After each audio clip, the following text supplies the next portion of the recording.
if you've spent any amount of time in sales, then you know what it's like to be in a slump. You have a bad call and you just can't shake the bad mood that you're in.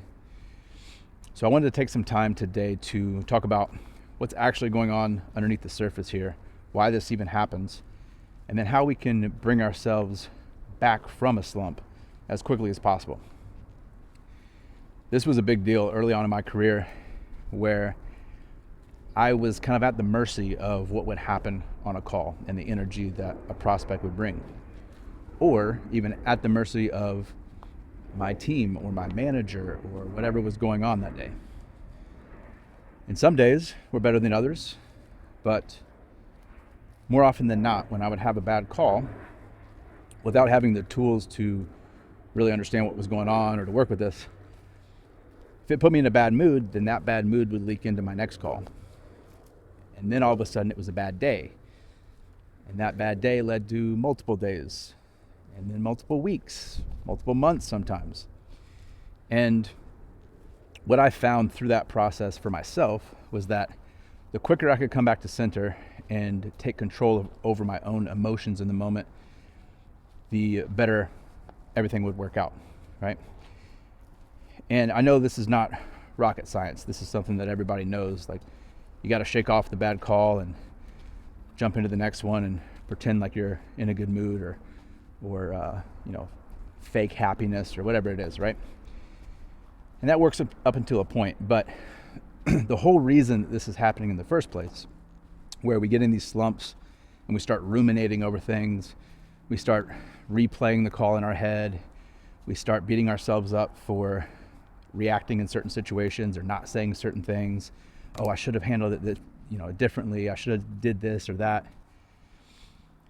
Over my 16-year career in sales, this is something that I saw time and time again with extremely good salespeople, people that were way better salespeople than me, that were consistently being derailed because of lack of emotional capacity.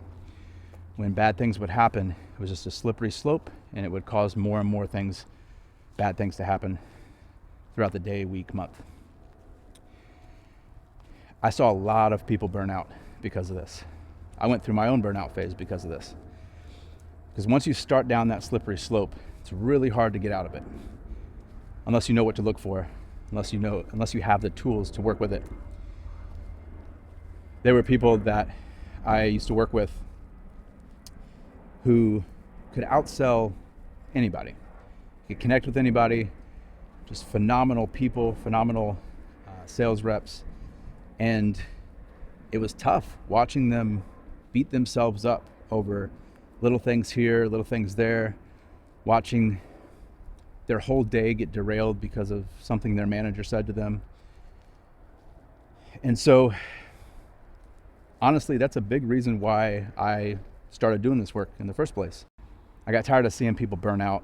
I got tired of seeing people have health problems pop up that could have been prevented. I got tired of seeing people making way less money than they should be making just because of their emotional capacity. Because what's really going on underneath the surface here is this thing that I keep coming back to, the shadow rep. These programs that were wired into us at a young age for safety, for connection, for security, for recognition. All these limiting beliefs that we have about ourselves, lack of self-worth, this pressure to always do the right thing or say the right thing and not to mess up. When we have these programs running and something doesn't go according to plan, then we automatically turn that back on ourselves. Like, oh, this means that I'm not worthy. This means that I'm not good enough. This means that I shouldn't be here. And we start second guessing everything. We start feeling depressed and unmotivated. It starts leaking out into other areas of our life.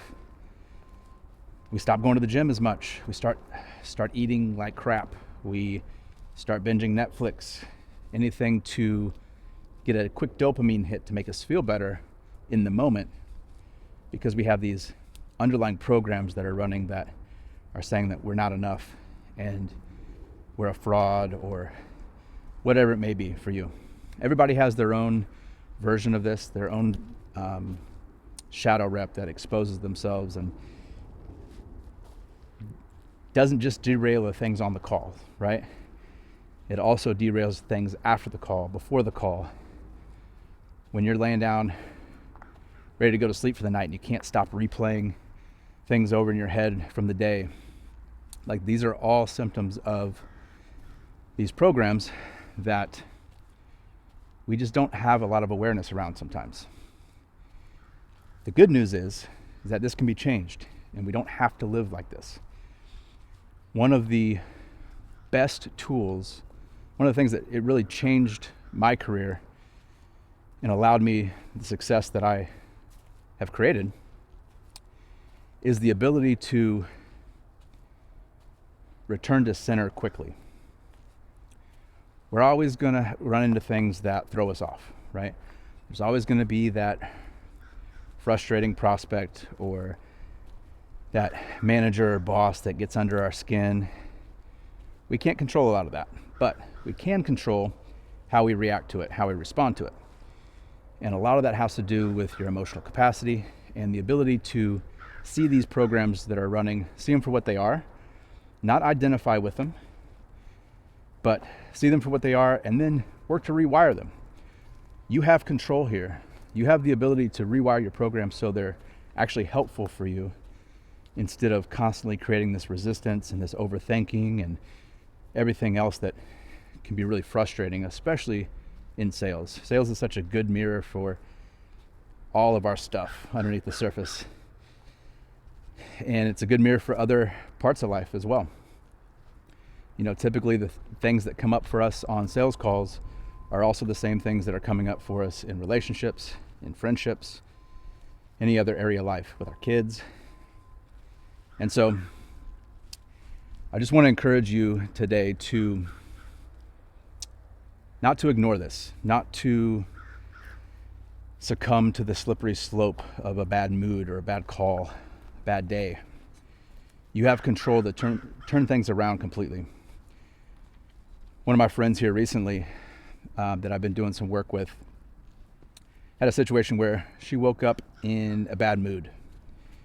And usually when this happens, especially for myself, you wake up in a bad mood, it's really, really easy to just let that dictate your day and to be like, well, all right, today's a bad mood day, right? And then that energy creeps into everything that you do that day. Well, she decided this time to make a different choice. She understood that she had control here and she didn't have to just succumb to the bad mood. So she put herself in a position to make an adjustment, and she did some breath work. Breath work is one of the best and quickest ways to change your state. If you're in a bad mood, if you're foggy, low energy, there's so many things that it helps with. So she did a quick breath work, and next thing you know, she had one of the best days of her career.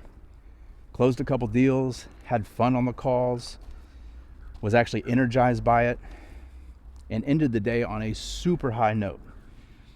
Now, none of that would have happened if it wasn't for her ability to catch herself in the moment, understand what program was running underneath the surface, and then intentionally choose something different. So the first step here is to identify what's going on, to be aware. I built a free tool that you can use to do this. It'll help you out within just a couple minutes. It'll show you what programs might be running underneath the surface so you can start to work with them. I'll link it below. Check that out. Let me know in the comments what you think or what comes up for you. But even if you don't use that, just start paying attention to your mood after a call. Do you need to reset things before the next call? Pay attention to your mood when you wake up. What's actually going on? What are the thoughts that are running in your head? Where are they actually coming from? Can you disconnect from those and see them for what they are? Once we start building awareness around these things, that's 80% of the work.